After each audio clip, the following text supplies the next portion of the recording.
فلقتحم العقبة وما أدراك ما العقبة فك رقبة الله أكبر আল্লাহ রাব্বুল আলামিন বলছেন যে মানুষ, এই যে মানুষ যারা রয়েছে, দুইটা পথ দেখাইলাম, কিন্তু তারা এই যে গিরি কণ্টকাকীর্ণ পথ, যেটা একটু কষ্ট হলেও সামনে সুখ আছে।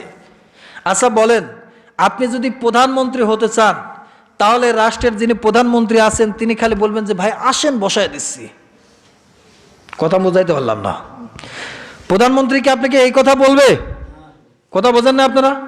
আপনি এমপি হতে চান, তাহলে আপনাকে এমপি সাহেব বলে যে হুজুর খালি আসেন আপনাকে এমপির পদে বসায় দিচ্ছি, এরকম?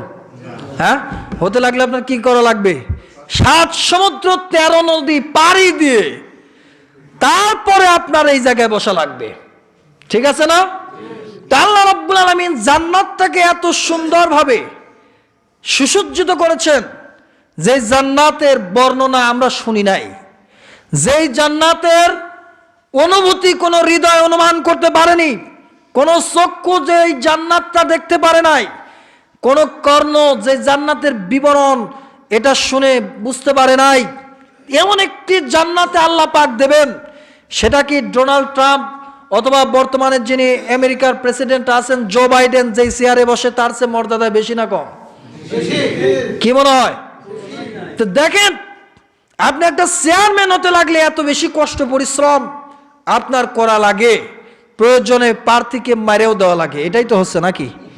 10 জন মরে যাক, আমার দেখার বিষয় নেই, চেয়ার আমার চাই, তাল গাছটা আমারই লাগবে। তো সেই জায়গায় আল্লাহ রাব্বুল আলামিন বলছেন একটু কণ্টকাকীর্ণ পথ, একটু পাহাড়ের মতো একটু উঁচা নিচা টিলাপূর্ণ পথ, মুরব্বীরা উঠতে একটু কষ্ট হবে না? সকলের জন্য একটা কষ্টসাধ্য পথ। কিন্তু আপনি একবার চিন্তা করেন, 2 তলা উঠা কষ্ট না 2 তলা থেকে লাফ মারলে পড়ে যাওয়া কষ্ট? হ্যাঁ, উঠা কষ্ট, কিন্তু আপনি পড়তে চাইলে আরামে পড়বেন। পড়ে গেলে ক্ষতি হবে, কিন্তু পড়তে আরাম লাগবে। আমি বুঝাইতে পারলাম না কথাটা? কিন্তু আপনি সিঁড়ি বাই ওঠেন, কষ্ট হবে, কিন্তু মুরব্বি উঠে সারে মাথা ঘুরে গেল, দেখবেন গড়গড় করে পড়ে যাচ্ছে, ওনার আর এখানে কোনো কষ্ট ব্যয় করা লাগছে না। তো সেই জন্য আল্লাহ রাব্বুল আলামিন বলছেন যে ফালাকতাহামাল আকাবা, এই মানুষ কণ্টকাকীর্ণ পথ, গিরিময় পথ, 2 পাহাড়ের মধ্য দিয়ে যে মানে পথ রয়েছে, এই পথ অতিক্রম করে যাইতে এরা নারাজ।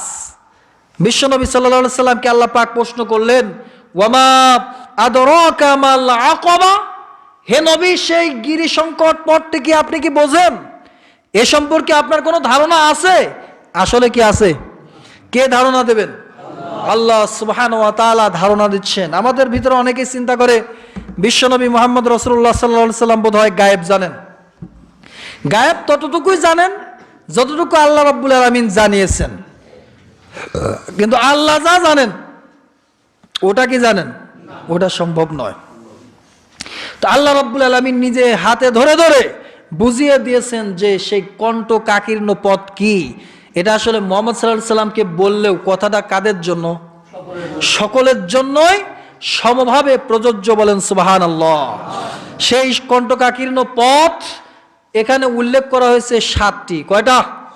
7টি। সময় নাই, অল্প সময়ে বলে দিচ্ছি। 1 নম্বরে বলা হয়েছে ফাক্কু রকবা, অর্থাৎ যার গলায় বেরি আটকে আছে। কি করা আছে? বালা আটকে আছে, দাসত্বের শৃঙ্খলে আবদ্ধ। তো আমাদের দেশে তো এখন দাস প্রথা নাই, আছে? বিশ্বে দাস প্রথা নাই। তো এখানে একজন মানুষ তার পরিবার চালাতে গিয়ে ঋণগ্রস্ত হয়ে গেছে, এরকম আছে না মানুষ? বা এমন শিক্ষার্থী যে এখন ধরেন বেকার সমস্যা একটা বিরাট সমস্যা। বেকার যারা আছেন তারা চাকরির জন্য একটা ফর্ম ফিল আপ করতে 500, 700, 1000, 2000 টাকা খরচ হয়। আবার পরীক্ষা দিতে ঢাকা যাতায়াতে আবার 2-3 হাজার টাকা খরচ হয়। কিন্তু যায় দেখা গেল পরীক্ষা দেশে, পরে শোনা গেল প্রশ্নপত্র ফাঁস। তাহলে বোঝাই গেল যে আমি এখানে এই টাকাটাই খরচ হলো, ফলাফল কি? শূন্য। ফলাফল কি? শূন্য। তাহলে এই যে বেকার মানুষ একটা, দুইটা, 10টা, 50টা পরীক্ষা দিয়েই বেড়াচ্ছে, টাকা পয়সা ব্যয় হয়ে যাচ্ছে, প্রশ্নপত্র ফাঁস হচ্ছে, চাকরি হচ্ছে না, তাহলে এই মানুষটা একসময় গ্যাপে পড়বে না, অভাবে পড়বে না? যেহেতু কামার পথ নাই, তাহলে তার গলায় এক ধরনের মানে শেকলে আটকে গেল সে। আল্লাহ রাব্বুল আলামিন বলছেন এরকম যদি কেউ হয়, তার শেকলের বেরি খুলে দেওয়ার দায়িত্ব তোমার। যদি খুলে দাও তাহলে তুমি গিরি সংকট পথ অতিক্রম করতে পারলা, আর যদি দেখেও তুমি পথ এড়িয়ে যাও তাহলে তুমি কিন্তু আসলে সহজ পথ ধরলা, জান্নাতের পথ ধরতে পারলা না। এভাবে সমাজে যত কষ্টসাধ্যের মানুষ আছে, অভাবী যারা রয়েছে, তাদের দেখে দেখে দান সদকা করা নিজের নাম প্রকাশের জন্য নয়, আল্লাহ রাব্বুল আলামিনের কাছে পূর্ণ প্রতিদানের আশায় যারা দান করে, আল্লাহ রাব্বুল আলামিন বলছেন এরাই হচ্ছে ভালো। তারপর আল্লাহ পাক বলেছেন ইতআমুন ফি ইয়াউমিন জি মাসগাবা, যারা দুর্ভিক্ষের সময় মানুষকে খাদ্য খাওয়ায়। এই যে করোনার সময় অনেক চাউল অনেক পুকুরে পাওয়া গেছে, অনেক জনপ্রতিনিধিদের বাড়ির মাটি খুঁড়লে সেই জায়গায় পাওয়া গেছে না? এটা কি মিথ্যা না ভুয়া কথা? সত্য কথা না? তাহলে এই যে খাদ্য মানুষকে দেবে কি, আমরাই খাদ্যগুলো আরামে আমাদের গুদামে ঢুকাচ্ছি। যারা গুদামে ঢুকাচ্ছি তাদের আখের বাঁচলো, কিন্তু আখেরাত কি হয়ে গেল? নষ্ট হয়ে গেল। তো আল্লাহ রাব্বুল আলামিন এই জায়গায় বলতেছেন যারা দুর্ভিক্ষের সময়, যারা ধনবান, এই করোনার সময় অভাবী, যারা কামাই রুজি করতে পারে নাই, দেখে দেখে যাদের সহায়তা করেছে, এরা সরল পথের পথিক, এরা জান্নাতের পথের পথিক। আর যারা মারে খাইছে অথবা দেখেও দেখে নাই, এই মানুষগুলো আসলে জান্নাতে যেতে পারবে না। তারপর আল্লাহ রাব্বুল আলামিন বলেছেন ইয়াতীমান যা মাকরাবা, নিকটবর্তী যারা আত্মীয় স্বজনদের ভিতর যারা এতিম আছে, তাদেরকে যারা খাদ্য দেয়। কিন্তু আমরা অনেক সময় দেখি যাদের সন্তান হয় না, ধনবান, ও কোন থেকে একজন বাচ্চা এনে পালন করে, একে কি বলে?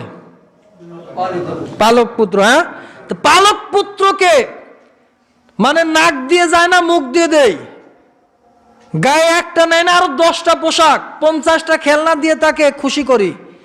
অথচ আমার ভাই মারা গেছে, ভাতিজা এতিম, বোনটা মারা গেছে, ভাতিজা ভাগিনা এতিম, অথবা তার পরিবার অসচ্ছল। দেখেন নিজের আত্মীয় স্বজন যারা রয়েছে, এদেরকে আমরা এদের প্রতি ভ্রুক্ষেপ করি না। কোত্থেকে একজন টাইনে নিয়ে এসে তার নাক দিয়ে যায় না, মুখ দিয়ে যায় না, নাক দিয়ে দেওয়ার চেষ্টা করি। এরকম লোক কি পৃথিবীতে অভাব? হ্যাঁ, নিজের আত্মীয় স্বজনের খোঁজ নাই, কিন্তু দেখা গেল পরের প্রতি। অনেকে আবার ধর্ম কুটুম পাইতে তারপরে মানুষ সম্পর্ক রক্ষা করে, নিজের কুটুমের বালায় নাই, ধর্ম কুটুম রক্ষা করার চেষ্টা করে। ধর্ম কুটুম বোঝেন আপনারা? সময় সংক্ষেপে যেন খুব মানে অল্প অল্পতে আমি খালি বলে যাচ্ছি। তারপরে আল্লাহ রাব্বুল আলামিন বলছেন যেভাবে যারা আত্মীয় স্বজনদের ভিতরে যারা এতিম রয়েছে, তাদেরকে যারা খাওয়াবে তারা জান্নাতে যেতে পারবে, আর যারা খাওয়াবে না, বঞ্চনা লাঞ্ছনা স্বীকার করাবে, এই মানুষগুলো কিয়ামতের দিন আল্লাহর কাছে চরমভাবে ধোলাই খাবে। তারপর আল্লাহ পাক বলেন মিসকিনান যা মাতরাবা, অথবা ধুলায় ধূসরিত, ধুলামলিন যে সকল মিসকিন রয়েছে। অনেক পরিবারের মানুষ এরকম আছে, অভাবের তাড়নায় তারা উঠতেই পারে না, বোঝেন নাই? মানে এক ধাপ আগাইতে চাইলে হয় মায়ের অসুখ বাদে, নাই বাপের অসুখ বাদে, নাই বউয়ের অপারেশন বেঁধে যায়। এই চতুর্দিকের সমস্যার কারণে তার অভাব যায় না। কিছু কিছু মানুষ আছে ইসলাম ও ইসলামী আন্দোলন করার কারণে নিজে বেশি একটা অর্জন উপার্জন করতে পারে না, সেই জায়গায় গিয়ে অনেকটা অভাব অনটনের শিকার হয়ে যায়। তো বিভিন্ন শ্রেণীতে মানুষ বিভিন্নভাবেই উঠতে চায় বটে, কিন্তু উঠতে পারে না। এরকম কিছু মিসকিন আছে না সমাজে? আল্লাহ রাব্বুল আলামিন বলে দিয়েছেন যে এদেরকে অনেক সময় দেখতে দেখতে মনে হবে যে এরা খুব আরামে চলে। আত্মসম্মানের কারণে এরা মানুষের কাছে কিছু চাইতে পারে না, আছে না নাই? চাইতে পারে না মানুষের কাছে, কিন্তু ভেতরে ভেতরে অভাবে শিকার হয়ে খুব দুস্থ অবস্থায় রয়েছে। আল্লাহ পাক বললেন যে হে নবী, তাদের চেহারা দেখে আপনি বুঝবেন, অনুমান করবেন, তাদের অভাব পূরণের জন্য আপনি সদা সর্বদা চেষ্টায় নিয়োগ করুন। বলেন সুবহানাল্লাহি ওয়া বিহামদিহি। এরপর আল্লাহ সুবহানাহু ওয়া তাআলা বলেছেন সুম্মা কানা মিনাল্লাযিনা আমানু ওয়া তাওয়াসাউ বিস-সাবরি ওয়া তাওয়াসাউ বিল মারহামা। শুধুমাত্র দান করলেই হবে লয়, শুধুমাত্র দান করলেই হবি লয়, কি করা লাগবে? ঈমান আনা লাগবে। একজন জিজ্ঞেস করেছিল যে মাদার তেরেসা পৃথিবীতে এত ভালো ভালো কাজ করলো, ইনি তো মানে মুসলিম ছিল না, তিনি কি জান্নাতে যাবে? তখন এই প্রশ্ন উত্তর দেওয়া হয়েছে যে দানকে গোটা পৃথিবীটাও যদি দিয়ে দেয় আর যদি ঈমান না থাকে, তাহলে মাদার তেরেসা হোক আর যেই হোক জান্নাতে যেতে পারবে? পারবে? তাহলে আল্লাহ পাক বললেন এর পাশাপাশি মানে সাথে সাথে ঈমান থাকা লাগবে। কি থাকা লাগবে? এতিম, মিসকিন, অভাবী, দুস্থ, দুঃস্ব, নিঃস্ব, তারপরে এই বিপদগামী যারা আছে সকলকে অর্থবিত্ত দিয়ে সহায়তা করাও নেক কাজ। তবে এক নম্বরে থাকতে হবে কি? ঈমান। এখানে আল্লাহ রাব্বুল আলামিন বিশেষ শর্ত দিছে, সুম্মা কানা মিনাল্লাযিনা আমানু, আল্লাযিনা আমানু, যারা ঈমান এনেছে। তার মানে এটা একজনে হয় না, কয়জনে হয় না? অর্থাৎ ঈমানদারদের এমন একটি দল তৈরি হবে, এমন একটি গোষ্ঠী, একটা জাতি, একটা এরিয়া তৈরি হবে যারা সবাই দানশীল হবে, যারা সবাই মননশীল হবে, নিষ্ঠাপূর্ণ আচরণশীল হবে, তাদের ভিতরে ঈমানের জজবা শক্তিশালী হবে, দৃঢ় মনোবলী হবে। এক আল্লাহ রাব্বুল আলামিনকে ছাড়া যারা ভয় করবে না অন্য কাউকে, এরকম একটি জাতি, গোত্র, একটি এরিয়ার মানুষ অটোমেটিক পয়দা হওয়া লাগবে, যার ভিতরে কৃপণতা থাকবে না, যার ভিতরে অপচয়ের চিন্তা থাকবে না, যেই ব্যক্তি আল্লাহর নির্দেশিত পন্থায় চলবেন, এরকম একটি জাতীয় এখানে পয়দা হতে হবে। বলেন সুবহানাল্লাহ। তাদের কাজ হবে ওয়াতাওয়াসাউ বিস-সাবর, তারা পরস্পরকে ধৈর্যের নির্দেশনা দেবে, ধৈর্যের উপদেশ দেবে। এখন বলেন, সামনে এখন চেয়ারম্যান সাহেব দেখলো 200 টন গম আইছে, চোখে কি আর সবে? মনে হবে যে 50-100 বস্তা দিয়ে বাকিগুলো মারে দেয়, এরকম চিন্তা হবে না? তো যখন ঈমানদার হবে তখন তার ভিতরে ধৈর্যের বিষয় আসা লাগবে। একজন মানুষ যখন আইল ঠেলতে যাবে, তার ভিতর ধৈর্য যদি না থাকে আইল ঠেলবে, আর ধৈর্য থাকলে তাহলে সে ব্যক্তি বা আমরা আরেকজনকে নির্দেশ দিলাম, ভাই এই কাজটা করো না, কারণ অন্যায় করলে নগদ কামাই হবে। কি হবে? নগদ কামাই হবে। এই ধৈর্যটুক যিনি ধরতে পারবেন, এই ধৈর্য তাকে কোথায় পর্যন্ত নিয়ে যাবে বলেন তো? জান্নাত পর্যন্ত নিয়ে যেতে সক্ষম। বলেন সুবহানাল্লাহ।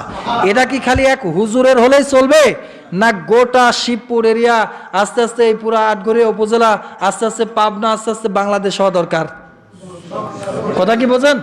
মানে একা সম্ভব নয়। একের জন্য যেটা বোঝা, 10-এর জন্য সেটা লাঠি। সবাই সচেষ্ট হলে পরে এই কাজগুলো করা সম্ভব। বলেন আলহামদুলিল্লাহ। তাহলে মুমিন পরস্পরকে হারাম কাজ থেকে ফিরে আসার, হালাল পথে চলার ব্যাপারে ধৈর্য যা আছে, এই ধৈর্য ধারণের কি করবে? একজন আরেকজনকে নির্দেশনা দেবে। বলেন সুবহানাল্লাহ। ওয়াতাওয়াসাউ বিল মারহামা, এবং পরস্পরকে এই সৃষ্টির প্রতি রহমদিল হওয়ার জন্য, দয়াবান, দয়াদ্র হওয়ার জন্য, করুণার আধার হওয়ার জন্য একজন আরেকজনকে নির্দেশনা দেবেন। হৃদয়ে যদি ভালোবাসা না থাকে, ফকিরে কি এক মুঠ ভিক্ষায় দিতে মন চায়? হ্যাঁ? হৃদয়ে যদি দয়া না থাকে, বৃদ্ধ বাবা মাকে খাইতে দিতে মন চায়? হৃদয়ে যদি দয়া না থাকে, কোনো একটা ভাই অভাবে চলতেছে, তাকে কি এক মুঠ ভাত দিতে, চাউল দিতে মন চায়? ভাইকে, মা বাপকে দূরের কথা, প্রতিবেশীকে দিতে মন চায়? কোনো জায়গায় না। যখন আপনার হৃদয়টা দয়া দিয়ে ভরে যাবে, বিশ্বনবী সাল্লাল্লাহু আলাইহি সাল্লাম স্পষ্টভাবে বলে দিয়েছেন যে ব্যক্তি দুনিয়াবাসীর প্রতি রহম করে না, আসমানবাসী এই তার প্রতিও কি করবে না? রহম করবে না, রহমদিল হবে না। সুতরাং শুধু রহম একজন করলে হবে না, তাহলে ফতুর হয়ে যাবে। আপনি কোটিপতি হলেও সবাক দিয়ে চালাইতে পারবেন? তাহলে এরকম অনেক লোক তৈরি হতে হবে যারা ঈমানদার, যারা দানশীল, মননশীল, সত্যকে গ্রহণ করতে পারে, হৃদয়ে লালন করতে পারে, ধারণ করতে পারে সত্যবোধ। এরকম একটা শ্রেণী, একটা দল বা এরকম একটা জাতি পয়দা হতে হবে, যার সকলে মিলে যদি চেষ্টা করে, তাহলে গোটা একটা জাতি খোলাফায়ে রাশেদার এমন একটি শান্তিপূর্ণ জান্নাতি পরিবেশ সমাজে আনতে সক্ষম হবে। বলেন সুবহানাল্লাহ। সেই জায়গায় আল্লাহ সুবহানাহু ওয়া তাআলা বলেছেন, উলাইকা আসহাবুল মাইমানা। ওগো শোনো, এই সকল বৈশিষ্ট্য যাদের ভিতরে বিদ্যমান, এই মানুষগুলো হচ্ছে দক্ষিণপন্থী, ডানপন্থী। কোনপন্থী? আমাদের দেশে যদিও ডান দল বাম দল নামে বিভিন্ন দল আছে, কিন্তু ইসলামে বলতেছে যে দল হচ্ছে দুইটা। কয়টা? এক হকের পক্ষে ডানপন্থী আর বাতিলের পক্ষে শয়তানের পক্ষে বামপন্থী। তাহলে দল কয়টা? যে কোনো কায়দায় ডানপন্থী হলে পরে আল্লাহ রাব্বুল আলামিন কোথায় দেবেন? জান্নাত। তার যে কোনো কায়দা অবলম্বন করতে গেলে, মানে ফেরেশতাদের ভুকাজ মারতে গেলে যাইতে হবে কোথায়? জাহান্নামে যেতে হবে। তো এই জন্য আল্লাহ পাক বললেন যে এইভাবে এই কাজগুলো যারা করবে এরা ডানপন্থী, আর ডানপন্থীরাই যাবে কোথায়? জান্নাতে। ওয়াল্লাযিনা কাফারু বিআয়াতিনা হুম আসহাবুল মাশআমা। আর এই এতক্ষণ যা বয়ান দেওয়া হলো, আমার আয়াত আমার নিদর্শনগুলোকে যারা অস্বীকার করবে এরা কিন্তু আর ডানপন্থী থাকবে না। এরা কোনপন্থী হবে? অটোমেটিক্যালি বামপন্থী হয়ে যাবে। আর আলাইহিম নারুম মুসদা, এদের উপরে আল্লাহ রাব্বুল আলামিন আগুন দিয়ে একেবারে ঘিরে রাখবেন। তাহলে আপনার আমার এখন সিদ্ধান্ত নেওয়ার সময় যে আমরা কৃপণ হব না দানশীল হব, রহমদিল হব না কঠোর হব। তারপরে মানুষের এই যে যারা দুঃখ দৈন্যে আছে, অভাবী আছে, ঠিক আছে, বেকার আছে, বিভিন্ন সমস্যাগ্রস্ত আছে, বিধবা আছে, ঠিক আছে, বিভিন্ন সমাজে যারা নিম্নবিত্ত শ্রেণীর রয়েছে, তাদের প্রতি হাতটা একটু বাড়ায় দেব না হাতটা গুটায় নেব? কোনটা? হাতটা। আপনার রহমতের দিলটা যদি বর্ধিত করে দেন, আপনি ভাবতেছেন বা শয়তান আপনার হৃদয়টাকে সংকুচিত করে দিয়েছেন যে আপনি সদকা করলে মনে হয় সম্পদ কমে, কিন্তু আল্লাহ রাব্বুল আলামিন বললেন সদকা করলে আল্লাহ রাব্বুল আলামিন সম্পদ বাড়িয়ে দেয়। বলেন সুবহানাল্লাহ। এজন্য আসুন আমরা সকলেই ইমানদার হই। কি হবে? এক নম্বরে দৃঢ় ইমানদার, শক্তিশালী মনোবলপূর্ণ ইমানদার, যারা আল্লাহ রাব্বুল আলামিন ছাড়া আর কাউকে কোনোদিন ভয় করবে না। আল্লাহর হুকুম যা আছে, আল্লাহর রাসূল যেভাবে নির্দেশ দিয়েছেন অবিকল মানার চেষ্টা করবে। যদি কেউ ভুয়া বুঝ দেয় সেই বুঝের দিকে সে চলে যাবে না। আর এই যে নির্দেশনাগুলো দেওয়া হলো এগুলো ফলো করলে পরে আল্লাহ রাব্বুল আলামিন আমাদের জান্নাত দেবেন। সকলে বলে আমিন।